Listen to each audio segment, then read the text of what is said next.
Is God real? Do you believe that God exists? I'm going to share my thoughts on this question. And it's not going to be a yes or no answer, right? It's going to be, hey, come on, let's think together. But first of all, before I agree or disagree that God exists, let us find out what God is. So from research, God is a spirit, right? So he's not a human being, he's not someone you can see, he's a spirit, like a thought and a concept that exists in the universe, right?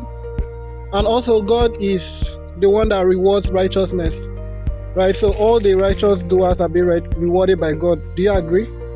And the reason why I believe in God is because I have to be doing the right things. I'm this kind of person that every day I wake up, I ask myself, what am I supposed to do today? When I'm being faced with an obstacle, I ask myself, what is the right thing to do in this situation? Right?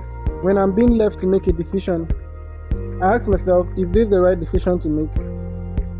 And when I see people suffer around me, I tell myself, what would God love me to do? Show love, support them, or just move on with my life and be selfish, just make the money for myself? And that is what has motivated me to make 90% of my business. It serves as a reminder that I will definitely get a reward. When I go through hard moments, just because I believe in God, I almost always end up having an understanding that I will sell through, that there's a reward for my good doings.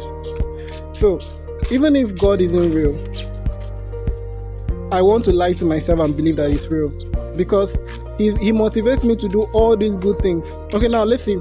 If I'm not doing this good thing, what am I doing? Lying to people, stealing from people, hurting people, taking from people. That's the opposite of what God wants me to do.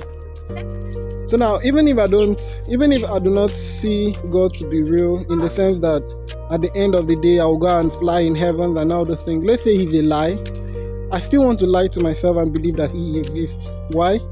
Because I have a lot of advantage by believing in him. For example, there are days that I wake up and a lot has gone wrong in my business. I just lost ₦1 million. My staff said they're quitting, maybe for some reasons, I don't know. Like some days you just wake up and everything is a mess. What do you do? Well, I just sit down and ask myself, what would God want me to do? God would actually want me to keep going. God would actually want me to stay strong. God would actually want me to stay focused. God would actually want me to be great. God wouldn't love me to be lazy. God wouldn't love me to be unintelligent. God wouldn't love me to be incapable. So every day I wake up, I strive to, develop my character, develop my abilities. I strive to do things that most people cannot do. Why? Because God wouldn't love me to be a failure. Because I know that if truly God exists, when I die, I'm going to go and meet him and he's going to ask me, Wana, what did you do with your life? And I want to tell him that I did something meaningful with it and I did not give up.